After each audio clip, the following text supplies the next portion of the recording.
মুহূৰ্তত আহি পৰিছে ৰাজ্যবাসীৰ বাবে কেইটাও বিগ ব্ৰেকিং নিউজ। আজিৰ এই 5 মিনিটৰ ভিডিঅ'টোৰ যোগেদি বহুকেইটা গুৰুত্বপূৰ্ণ খবৰ যুগুত হৈছে আৰু নিতৌ এনেকুৱা ধৰণৰ খবৰসমূহ পাই থাকিবলৈ হ'লে চেনেলটো ছাবস্ক্ৰাইব কৰি ভিডিঅ'টোত এটাকৈ লাইক কৰি আমাক উৎসাহিত কৰিবলৈ নাপাহৰিব। বন্ধুসকল, আজিৰ প্ৰথমটো খবৰে হৈছে উন্নত চিকিৎসাৰ বাবে দিল্লীলৈ নিয়া হ'ব বিধায়ক অখিল গগৈক। উন্নত চিকিৎসাৰ বাবে দিল্লীলৈ নিয়া হ'ব বিধায়ক অখিল গগৈক। বৰ্তমানে গুৱাহাটী মেডিকেল কলেজ হস্পিটেল GCHত ভৰ্তি হৈ আছে অখিল গগৈ। হৃদৰোগত আক্ৰান্ত অখিল গগৈ দিল্লীত কোনো কামত যোৱাৰ সময়তে হৃদৰোগত আক্ৰান্ত হৈছিল অখিল গগৈ। ততাতৈয়াকৈ অখিল গগৈ গুৱাহাটী মেডিকেল কলেজত ভৰ্তি কৰোৱা হয়, কিন্তু স্বাস্থ্যৰ বিশেষ উন্নতি নোহোৱাত এতিয়া দিল্লীলৈ নিয়া হ'ব। অস্ত্ৰোপচাৰৰ প্ৰয়োজন হ'ব শিৱসাগৰ সমষ্টিৰ বিধায়কগৰাকীক। চুপ্ৰা ভেণ্টিকুলাৰ টেকিকাৰ্ডিয়াত আক্ৰান্ত অখিল গগৈ। বিভিন্নজন অনুৰাগীয়ে আশু-আৰোগ্য কামনা কৰিছে শিৱসাগৰৰ বিধায়কগৰাকীক। বন্ধুসকল, 2 নম্বৰ খবৰটি হৈছে ভয়ংকৰ ঘটনা সংঘটিত হৈছে। দলং খহি নদীত পৰিল শ লোক, 32জনকৈ নিহত হৈছে। এটা বিগ ব্ৰেকিং নিউজ এই মুহূৰ্তত আমাৰ হাতত আহি পৰিছে। যোৱাকালি দেওবাৰে সন্ধিয়া গুজৰাটৰ এক ভয়ংকৰ ঘটনা সংঘটিত হয়। গুজৰাটৰ মুৰবীৰ মচ্ছু নদীৰ ওপৰত থকা এখন দলং খহি পৰে। সেই সময়ত দলংখনত শ লোক উপস্থিত আছিল। দলংখন খহি পৰাৰ ফলত বহু লোক নদীত পৰি যায়। ঘটনাটোৰ ফলত 32জনতকৈও অধিক লোকৰ মৃত্যু হোৱাৰ সন্দেহ কৰাৰ লগতে বহু লোক আহত হোৱা বুলি জানিব পৰা গৈছে। নদীত পৰা লোকসকলক উদ্ধাৰৰ বাবে অভিযান আৰম্ভ কৰিছে। স্থানীয় লোকসকলে জানিবলৈ দিয়া মতে দলংখন যথেষ্ট পুৰণি। 7 মাহৰ আগৰ পৰাই দলংখন মেৰামতি কৰি থকা হৈছিল আৰু মাত্ৰ 5 দিন আগতেহে দলংখন খুলি দিয়া হৈছিল। আৰু তাৰ পিছত আজি এই ভয়ংকৰ দুৰ্ঘটনাটো সংঘটিত হয়, অৰ্থাৎ যোৱাকালি এই ভয়ংকৰ দুৰ্ঘটনা সংঘটিত হৈছে। বন্ধুসকল, 3 নম্বৰ খবৰটি হৈছে প্ৰতিটো পৰিয়ালে মাহিলী লাভ কৰিব 27,000 টকা পৰ্যন্ত। প্ৰতিটো পৰিয়ালে মাহিলী লাভ কৰিব 27,000 টকা। অৰবিন্দ কেজৰিৱালে কৰিলে বৃহৎ ঘোষণা। শিক্ষা স্বাস্থ্যৰ পৰা নিবনুৱাৰ ভাৰ্তালৈ প্ৰদান কৰিব আম আদমি পাৰ্টীয়ে। বিজুলীৰ বাবে 3,000 টকা পৰ্যন্ত ৰেহাই দিব অৰবিন্দ কেজৰিৱাল চৰকাৰে। বিজুলীৰ বাবে 3,000 টকা পৰ্যন্ত ৰেহাই দিব অৰবিন্দ কেজৰিৱাল চৰকাৰে। বিজুলীৰ বাবে 3,000 টকা দিব, শিক্ষাৰ বাবে 10,000 টকা, স্বাস্থ্যত 5,000 টকা, মহিলাক 3,000 টকা, তাৰ লগতেই নিবনুৱাক 6,000 টকা পৰ্যন্ত নিবনুৱা ভাৰ্তা দিব অৰবিন্দ কেজৰিৱাল চৰকাৰে। গুজৰাটত এই নিৰ্বাচনী প্ৰতিশ্ৰুতি দিল্লীৰ মুখ্যমন্ত্ৰী অৰবিন্দ কেজৰিৱালৰ। প্ৰতিটো পৰিয়ালে মাহিলী লাভ কৰিব 27,000 টকা পৰ্যন্ত।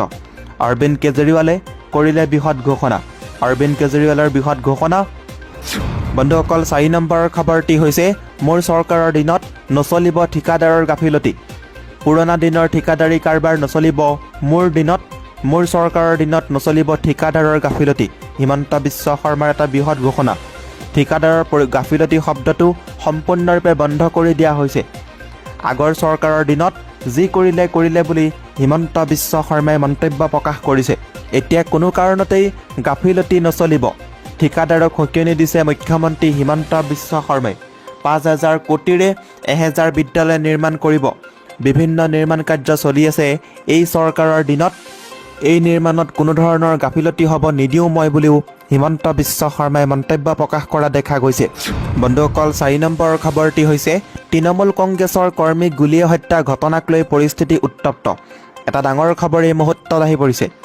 পশ্চিমবংগৰ বেৰকপুৰত শনিবাৰে গুলীচালনা আৰু বোমা নিক্ষেপ ঘটনাত এজন 35 বছৰীয়া যুৱক নিহত হোৱাৰ বিপৰীতে আন এজন লোক গুৰুতৰভাৱে আহত হৈছে। আৰক্ষী সূত্ৰই জনোৱা মতে শনিবাৰে সন্ধিয়া বেৰকপুৰৰ ঔদ্যোগিক এলেকাত গুলীচালনাৰ ঘটনাত 2জন লোক আহত হৈছিল। 2জনকে নাইহাটীৰ JNM হস্পিটেললৈ লৈ যোৱা হৈছিল যদিও দেওবাৰে পুৱা জাকিৰ হুছেইনৰ মৃত্যু হয়। সূত্ৰ অনুসৰি শনিবাৰে সন্ধিয়া বেৰকপুৰত কমেও 3 ৰাউণ্ডৰ গুলীচালনা সংঘটিত হৈছিল। ইয়াৰ উপৰি স্থানীয় ৰাইজৰ ওপৰত 3টা বোমা নিক্ষেপ কৰাৰো অভিযোগ উত্থাপন হৈছে। জাকিৰ হুছেইন নামৰ এজন যুৱকক গুলীয়ে হত্যা কৰা হয়। ভাতৃ বিন মহম্মদ মণ্ডলৰ দোকানতো লুটপাট কৰাৰ অভিযোগ উঠিছে। ইউছুফ নামৰ আন এজন যুৱকেও হাতত আঘাত লাভ কৰে। হিংসাত্মক পৰিস্থিতিৰ পিছত জাকিৰ আৰু ইউছুফ দুয়োকে চিকিৎসালয়লৈ লৈ যোৱা হয়। শাসকীয় তৃণমূল কংগ্ৰেছে জাকিৰক তেওঁলোকৰ দলৰ কৰ্মী বুলি দাবী কৰাৰ লগে লগে বেৰেকপুৰত এই হত্যাকাণ্ডক লৈ আৰম্ভ হৈছে ৰাজনীতি। আৰক্ষীয়ে তদন্ত আৰম্ভ কৰাৰ লগতে এই হত্যাকাণ্ডৰ আঁৰত একাংশ ভূমাফিয়া জড়িত আছে বুলি সন্দেহ প্ৰকাশ কৰিছে। বন্ধুসকল, ইয়াৰ লগতে 5 নম্বৰৰ খবৰটি হৈছে এটা বিগ ব্ৰেকিং নিউজ। পৃথিৱীৰ কাষেৰে পাৰ হ'ব এটা উল্কাপিণ্ড। আকাৰ বুৰ্জ খালিফাৰ সমান। কিমান বিপদজনক হ'ব এই গ্ৰহাণু? এটা ডাঙৰ খবৰ এই মুহূৰ্তত আহি পৰিছে। এটা প্ৰকাণ্ড উল্কাপিণ্ড পৃথিৱীৰ অতি ওচৰেৰে পাৰ হ'বলৈ ওলাইছে। নাছাৰ মতে ইয়াৰ দৈৰ্ঘ্য বিশ্বৰ আটাইতকৈ ওখ অট্টালিকা বুৰ্জ খালিফাৰ সমান। নাছাই ইয়াক সম্ভাৱ্য বিপদজনক বুলি অভিহিত কৰিছে। এই গ্ৰহাণুটোৰ নাম 2022 RM4। 1 নৱেম্বৰত ই পৃথিৱীৰ ওচৰেৰে পাৰ হ'ব।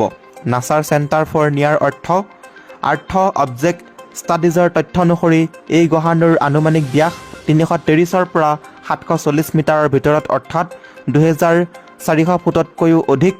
গ্ৰহাণুটোৰ প্ৰকৃত দূৰত্ব পৃথিৱী চন্দ্ৰৰ দূৰত্বৰ 6 গুণ হ'ব, যিটো হয়তো বৰ ওচৰৰ যেনো নালাগিব, কাৰণ চন্দ্ৰ পৃথিৱীৰ পৰা গড়ে 2,38,855 মাইল 3,84,400 কিলোমিটাৰ দূৰত।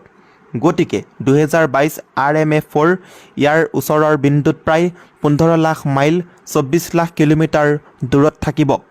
আপোনালোকক কওঁ যে উল্কাপিণ্ডক গ্ৰহাণু বুলিও কোৱা হয়। গ্ৰহাণুক কোনো গ্ৰহ বা তৰাৰ ভঙা টুকুৰা বুলি গণ্য কৰা হয়।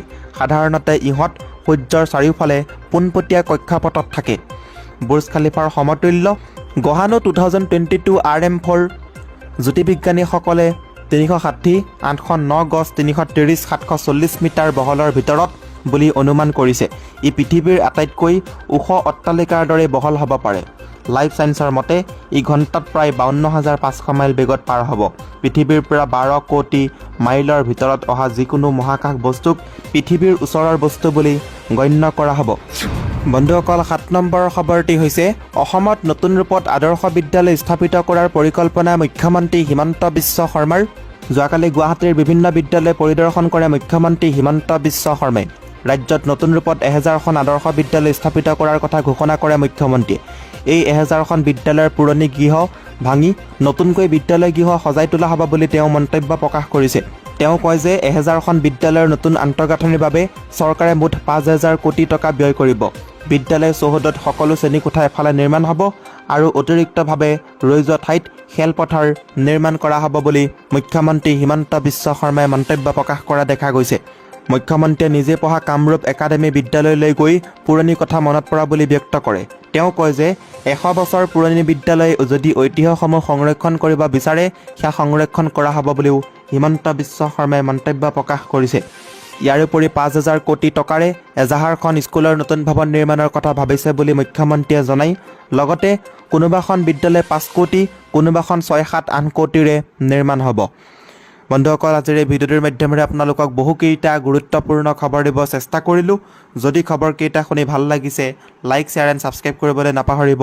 এনেকুৱা ধৰণৰ গুৰুত্বপূৰ্ণ খবৰ নিতৌ পাই থাকিবলৈ। ধন্যবাদ।